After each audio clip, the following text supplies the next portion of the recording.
studying your last two. I swim med when they turned in. The staring down to mute. And can learn the pole that sunk he died. This slide introduces one of the most important conclusions in the entire salary versus dividend discussion. There is no universal answer. There is no single compensation strategy that works for every owner-manager. The correct answer always depends on the client's specific facts, goals, and circumstances. The planning matrix shown in the center of the slide helps transform all of our previous discussions into a practical decision-making framework. Notice the rows within the matrix. Each row represents a planning factor that can influence the compensation recommendation. These include lifestyle needs, retirement planning, mortgage qualification, childcare expenses, CPP preferences, eligibility for government tax credits, age and retirement timing, and corporate cash retention objectives. Each factor can push the recommendation toward salary, toward dividends, or somewhere in between. This is why compensation planning should never be based on a single objective. Instead, advisors must evaluate the complete picture. Let's look at the two example clients shown on the slide. On the left side, we have owner-manager A. This client has a young family, mortgage commitments, childcare expenses, and long-term wealth-building goals. They may want our RSP contribution room. They may want CPP participation. They may need documented income for financing purposes. When we evaluate these factors together, many of them tend to support a greater salary component. Now compare that to owner-manager B on the right side. This client is closer to retirement. The mortgage may already be paid off. Retirement assets may already be substantial. CPP benefits may already be largely established. The corporation may hold significant retained earnings and investment assets. In this situation, many factors begin to favor dividends rather than salary. Notice that neither client is right or wrong. They simply have different circumstances. And because their circumstances differ, their compensation strategies will likely differ as well. This is why the message in the center of the slide is so important. Different clients produce different answers. The advisor's role is not to force every client into the same strategy. The advisor's role is to evaluate each factor and determine which compensation structure best supports the client's objectives. The planning matrix helps organize this process. Rather than relying on assumptions, we systematically evaluate every relevant consideration and identify which factors favor salary, which favor dividends, and which are neutral. The final recommendation then emerges naturally from the overall pattern. The key takeaway from this slide is simple. The goal is not to find the best compensation strategy. The goal is to find the best strategy for this client. Once all of the relevant planning factors have been considered, the compensation recommendation becomes clearer, more defensible, and more aligned with the client's long-term financial goals. This slide demonstrates how a professional compensation recommendation should be developed. Notice that the process does not begin with salary. It does not begin with dividends. And it certainly does not begin with assumptions. Instead, it begins with a conversation. At the center of the slide, we see a structured decision-making flowchart. The advisor starts by asking questions and gathering facts. The first question is about lifestyle needs. How much cash does the client actually need to support their personal lifestyle? This helps establish the foundation for all later decisions. Next comes retirement funding. How will the client finance retirement? Will they rely on CPP, RRSPs, corporate investments, retained earnings, or a combination of these resources? The answers help determine whether salary or dividends may be more appropriate.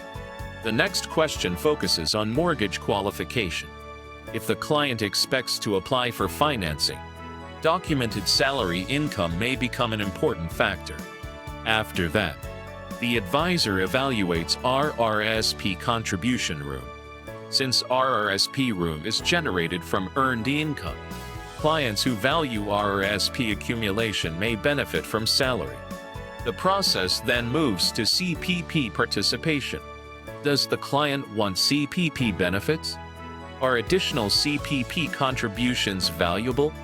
Or is the client approaching retirement and no longer interested in building CPP entitlement?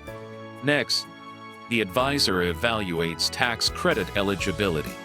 If the company qualifies for SR and ED, media incentives, or other programs that depend on salary expenditures, that may influence the compensation recommendation. Finally, age and retirement timing are considered. A 35-year-old business owner often faces very different planning priorities than a 64-year-old owner-manager preparing for retirement. Now look at the two sides of the slide. On the left side, we see the factors that typically support a larger salary component. These include stable lifestyle cash flow needs, retirement savings goals, mortgage financing requirements, CPP participation, eligibility for tax credits, and being in the earlier stages of a career. When several of these indicators are present, salary often becomes more important. On the right side, we see factors that may support a larger dividend component. These include modest lifestyle needs, strong existing retirement assets, no financing requirements, little interest in CPP contributions, retirement stage planning, and significant retained earnings within the corporation. When these indicators dominate the analysis, dividends may become more attractive. The key insight is that the recommendation emerges from the answers. It does not emerge from preconceived beliefs. A professional advisor listens first, evaluates second, analyzes third, and recommends last. This process ensures that the compensation strategy is based on the client's actual needs rather than generic rules or personal preferences. The key takeaway from this slide is simple. The best compensation recommendations are not created by guessing. They are created by asking the right questions and allowing the client's answers to guide the decision. When that happens, the salary and dividend mix becomes a logical outcome of the planning process rather than an arbitrary choice. This slide brings together everything we have discussed throughout the chapter and converts it into a practical decision-making framework. By now, we have explored lifestyle needs, retirement planning, mortgage requirements, childcare considerations, CPP participation, tax credits, age-related planning, and dividend strategies. The question is, how do we combine all of those factors into a final compensation recommendation? The answer is shown in the center of the slide. A compensation strategy should never be determined by a single factor. Instead, it should be based on a balanced evaluation of all relevant considerations. Let's begin with the left side of the scale. These are the primary benefits of salary. Salary helps build CPP entitlement. It creates RRSP contribution room. It supports mortgage qualification. It provides earned income for personal planning needs. It may help with childcare-related planning opportunities. And in some industries, it can generate valuable tax credits, such as SR and ED and media incentives. These are significant advantages, and for some clients they will be extremely important. Now look at the right side of the scale. These are the primary benefits of dividends. Dividends do not create CPP contributions. They generally involve simpler administration and payroll compliance. They provide flexible access to corporate cash. They support corporate cash retention strategies. They can help fund investments and long-term growth inside the corporation. and they are often useful for retirement income distribution. These benefits may be especially attractive for clients who have already achieved many of their earlier planning objectives. The balance scale in the center represents the advisor's role. The objective is not to automatically choose salary. The objective is not to automatically choose dividends. The objective is to evaluate both sides and determine which combination best serves the client. Above the scale, we see the owner, manager, and advisor reviewing a compensation plan. This reinforces an important point. Compensation planning is not a tax calculation. It is a planning process. The formula shown in the middle of the slide explains that process. We start with the client's goals.